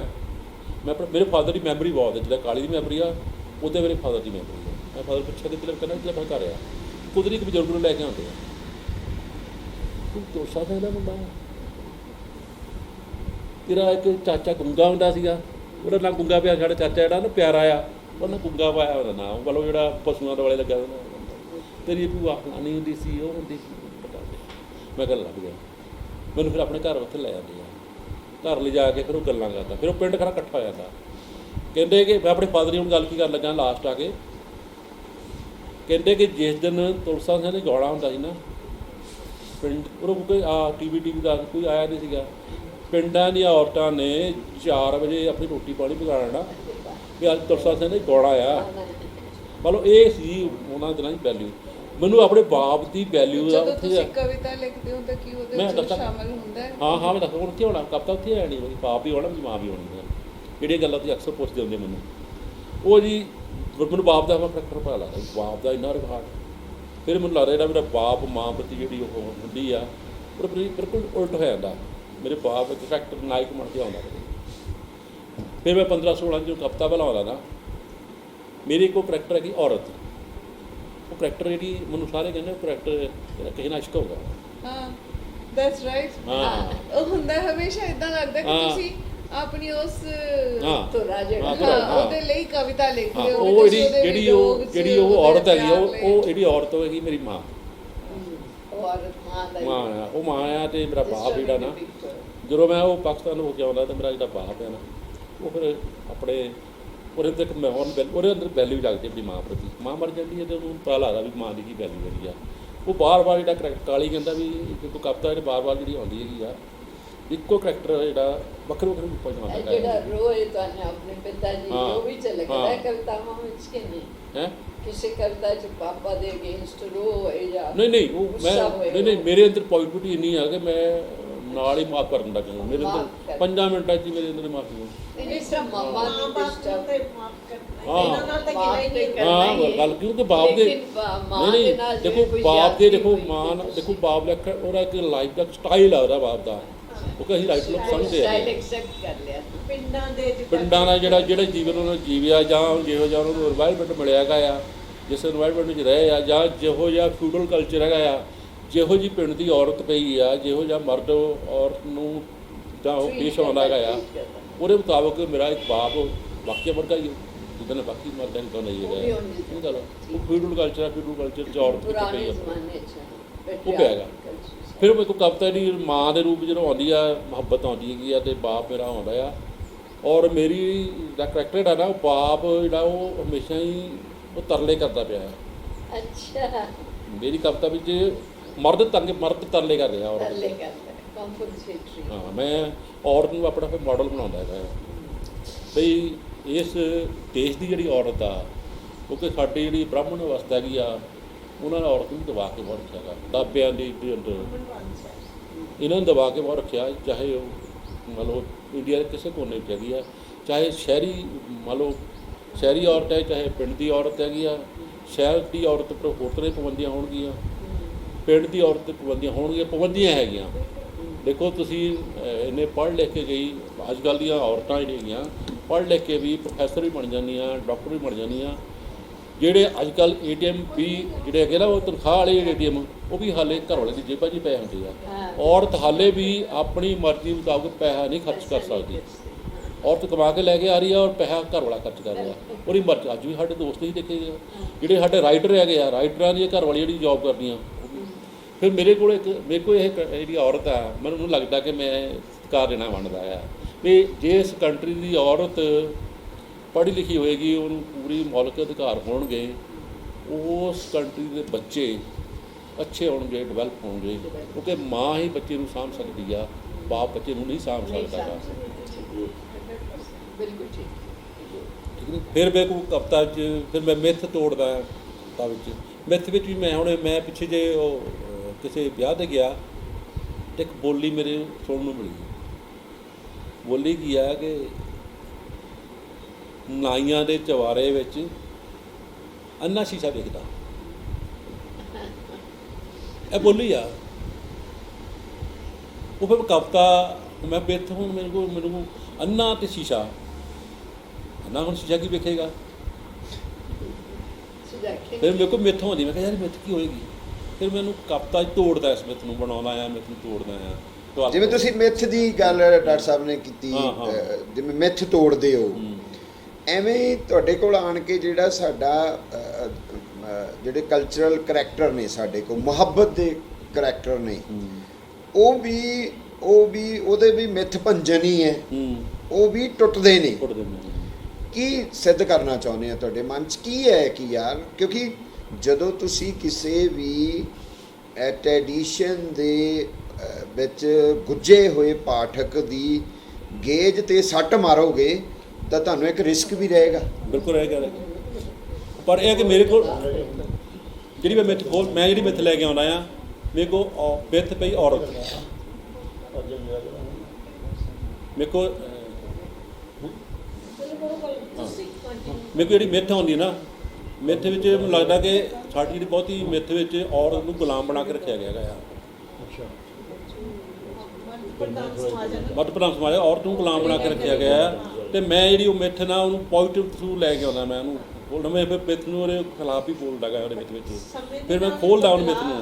ਹਾਂ, ਚੇਂਜ ਜਿਹੜੀ ਹੈਗੀ ਆ, ਫਿਰ ਮੈਂ ਉਹਨੂੰ ਤੋੜਦਾ ਮਿੱਥ ਨੂੰ। ਹਾਂ, ਫਿਰ ਮਿੱਥ ਨੂੰ ਖੋਲ੍ਹਦਾ, ਫਿਰ ਖੋਲ੍ਹ ਕੇ ਬਹੁਤ ਸਾਰੀਆਂ ਔਰਤਾਂ ਨੇ, ਮੇਰੇ ਹੀ ਸਟਾਫ ਰੂਮ ਦੀ ਗੱਲ ਆ, ਜਿੱਥੇ ਸਾਰੀਆਂ ਲੇਡੀਜ਼ ਨੇ, PhD ਨੇ, ਗੱਡੀਆਂ ਚਲਾਉਂਦੀਆਂ ਨੇ, ਵਧੀਆ ਕੰਮ ਕਰਦੀਆਂ ਨੇ, ਬੱਚੇ ਪਾਲਦੀਆਂ ਨੇ, ਘਰ ਸੰਭਾਲਦੀਆਂ ਨੇ, ਹੈ ਨਾ। ਪਰ ਮੈਂ ਇੱਕ ਦਿਨ ਇੱਕੋ ਸਵਾਲ ਪੁੱਛਿਆ ਸੀ ਵੀ ਤੁਸੀਂ ਖੁਸ਼ ਹੋ? ਤੇ ਉਹਨਾਂ ਚੋਂ ਕਿਸੇ ਨੇ ਇਨਸਟੈਂਟ ਜਵਾਬ ਨਹੀਂ ਦਿੱਤਾ ਵੀ ਅਸੀਂ ਖੁਸ਼। ਕਿਉਂਕਿ ਕਹਿਣ ਤੇ ਕਰਨੀ ਚ ਇੱਕ ਇਨਵਿਜ਼ੀਬਲ ਦਾਬਾ ਜਿਹੜਾ ਹੈ। ਹਾਂ, एक्चुअली यह बदलाव जितेंद्र जी औरतां से आ गया है, आदमी की आइडियोलॉजी से नहीं आया। यही रीजन ਬੰਦਾ ਉੱਥੇ ਖੜਾ ਆ। ਉਹਨਾਂ ਦੀ ਦਿਮਾਗ ਵਿੱਚ ਸੋਚਣ ਵਿੱਚ ਫਰਕ ਨਹੀਂ ਪਿਆ। ਉਹ ਐਕਸੈਪਟ ਹੀ ਨਹੀਂ ਕਰ ਸਕਦੇ ਕਿ ਔਰਤ ਇੰਡੀਪੈਂਡੈਂਟ ਸੋਸਾਇਟੀ 'ਚ ਮੂਵ ਕਰ ਰਹੇ ਉਹਦੇ ਤੇ ਡਿਪੈਂਡ ਕਰਦਾ।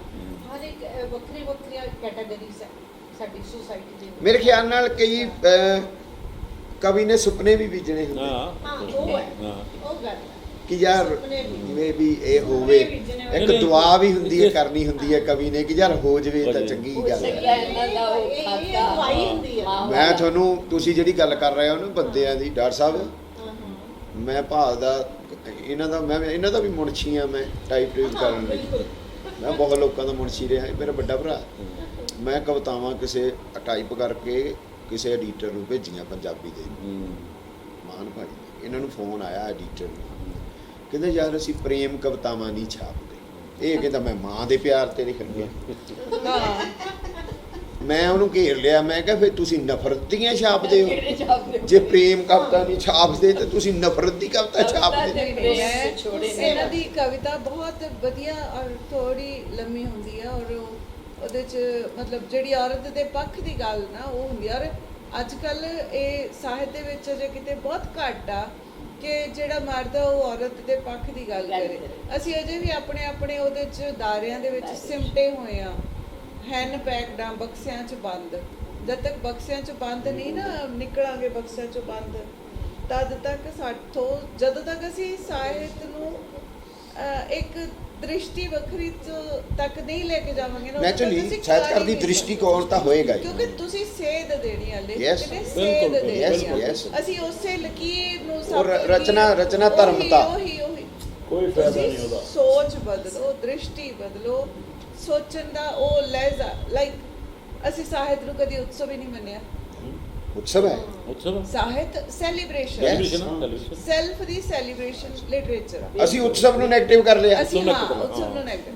ਦੂਸਰੀ ਗੱਲ ਇਹ ਹੈ ਕਿ ਕਵਿਤਾ ਜਿੱਦਾਂ ਇੱਕ ਮੈਂ ਅੱਜ ਮੇਰੇ ਸਵਾਲ ਆਪਾਂ ਸਾਰੇ ਗੱਲਬਾਤ ਕਰ ਰਹੇ ਸੀ ਤੇ ਮੇਰੇ ਜ਼ਿਹਨ 'ਚ ਸਵਾਲ ਆ ਰਿਹਾ ਸੀ ਕਿ ਲਿਖਦੇ ਕਿਉਂ ਆ? ਅਸੀਂ ਸਾਰੇ ਬੈਠੇ ਆ, ਝੱਲੇ ਆ, ਕਮਲੇ ਆ, ਕਿਉਂ ਆ? ਲਿਖਦੇ ਕਿਉਂ ਆ? ਫਿਰ ਦੋ ਗੱਲਾਂ ਆਉਂਦੀਆਂ ਨੇ ਕਿ ਆਪਣੇ ਲਈ ਲਿਖਦੇ ਆ ਕਿ ਦੂਸਰਿਆਂ ਲਈ ਲਿਖਦੇ ਆ। ਜਗ ਲਈ ਦੋ ਚੀਜ਼ਾਂ ਨੇ। ਤੁਸੀਂ ਦੂਜੇ ਨੂੰ ਪੜਾਉਣਾ ਹੈ, ਦੂਜੇ ਨੂੰ ਮੁਤਾਸਰ ਕਰਨਾ ਤਾਂ ਲਿਖਦੇ ਹੋ, ਠੀਕ ਹੈ। ਇਹ ਹੈ ਕਿ ਇਨਵਿਜ਼ੀਬਲ ਅਚੇਤ ਤੌਰ ਤੇ ਸੋਸਾਇਟੀ ਦੇ ਲਈ ਤੁਹਾਡੇ ਦਿਮਾਗ 'ਚ ਹੁੰਦਾ ਹੈ ਕਿਉਂਕਿ ਉਹਨੂੰ ਪੜ੍ਹਨਾ ਹੈ, Yes। ਉਹ ਤੋਂ ਸੇਧ ਲੈਣੀ ਹੈ। ਪਰ ਉਸ ਵੇਲੇ ਜੋ ਤੁਸੀਂ ਲਿਖ ਰਹੇ ਹੋ ਤੁਹਾਡਾ ਸੈਲਫ ਆ, ਸੈਲਫ ਡਿਸਕ੍ਰਾਈਬ ਕਰ ਰਹੇ ਹੋ ਤੁਸੀਂ। ਸੋ ਚੀਜ਼ਾਂ ਆਂਤਰਿਕ ਤੇ ਬਾਹਰੀ ਹੁਣ ਤੁਸੀਂ ਔਰਤ ਨੂੰ ਕਿੰਨਾ ਮਹਦੂਦ ਕਰ ਦਿੱਤਾ ਰਸੋਈ ਤੱਕ। ਹੁਣ ਵੀ ਆਪਾਂ ਅੱਜ ਵੀ ਵੇਖਦੇ ਆ, ਆਪਾਂ ਸਾਰੇ ਇੱਥੇ ਬਹਿ ਜਾਂਦੇ ਆ, ਔਰਤਾਂ ਸਾਰੀਆਂ ਚਾਹ ਬਣਾਉਣ ਚਲੇ ਜਾਂਦੀਆਂ ਨੇ, ਆਪਾਂ ਸਾਰੇ ਸੱਜ ਕੇ ਬਹਿ ਜਾਂਦੇ ਚਾਹ ਉਡੀਕਦੇ।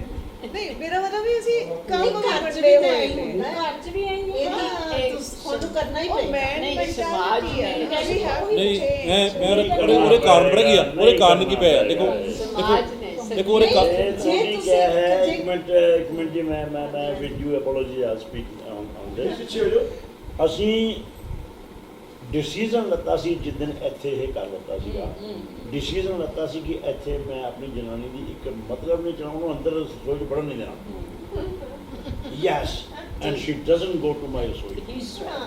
ਆਈ ਐਮ ਟੈਲਿੰਗ ਯੂ, ਮੈਂ ਜੋ ਕਰਨ ਗਿਆ ਸੀ ਸਵੇਰੇ ਉਹ ਮੇਰੇ ਨੇਚਰ ਹੈ। I can't help it. ਮੈਂ ਔਰ ਸਾਨੂੰ ਸਾਰਿਆਂ ਨੂੰ ਤਕਲੀਫ ਹੋ ਰਹੀ ਮੇਰੀ ਸੀ nature ਹੈ। ਨਾਦਰ ਸਾਹਿਬ ਕੀ ਕਰੀ ਜਾਣਾ। ਉਹ ਮੇਰੀ ਨੇਚਰ ਹੈ।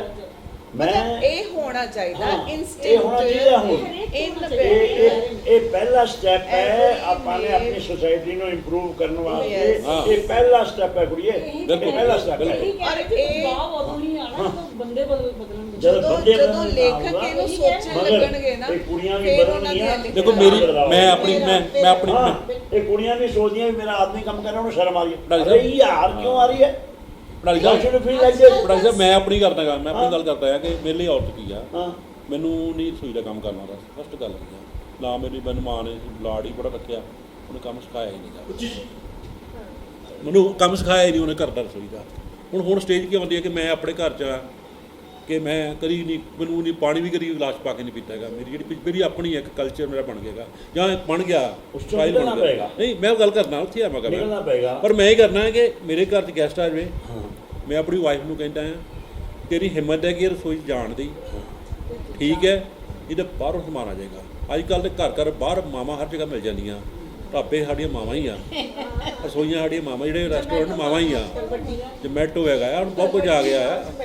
ਕਿਉਂਕਿ ਆਪਾਂ ਰਿਕਾਰਡਿੰਗ ਕਰ ਰਹੇ ਆ ਤੇ ਥੋੜਾ ਲੰਬੇ ਤੋਂ ਘੱਟ ਕਰਦੇ ਆ ਨਾ। ਮੈਂ ਭਾ ਦੀ ਗੱਲ ਕਰਕੇ ਆਪਾਂ ਨਿਬੇੜ ਦੇਣੀ, ਫਿਰ ਆਪਾਂ ਆਪਸ ਵਿੱਚ ਗੱਲਾਂ ਕਰਾਂਗੇ ਕਿਉਂਕਿ ਘੋਲੀਆ ਜੀ ਨੂੰ ਬੜੀ ਤੰਗੀ ਆਏਗੀ। ਹਾਂ ਤੇ ਆਹ ਮੇਰੀ ਗੱਲ ਕੱਟ ਦਿਓ ਜਿਹੜੀ ਤੁਹਾਨੂੰ ਤੰਗੀ ਆਉਣ ਵਾਲੀ ਹੈ। ਇੱਕ ਵਾਰੀ ਬਜ਼ੁਰਗ ਖੇਤਾਂ 'ਚ ਸੀਗੇ ਪਾਪਾ ਜੀ, ਹਾਂ। ਮੇਰਾ ਵੀ ਉਹਨਾਂ ਨਾਲ ਬੜਾ ਪ੍ਰੇਮ ਹੈ। ਉਹ ਕਾਲੀਆ ਤੇਰੇ ਮੈਂ ਆਰਟੀਕਲ ਪੜ੍ਹਿਆ ਸੀ ਪੋਲੀਟੀਕਲ, ਤੂੰ ਅੱਛਾ ਲਿਖਦਾ ਇਸ ਤਰੀਕੇ ਮੁਹੱਬਤ ਹੈ ਨਾ ਬਜ਼ੁਰਗ ਮੇਰੇ।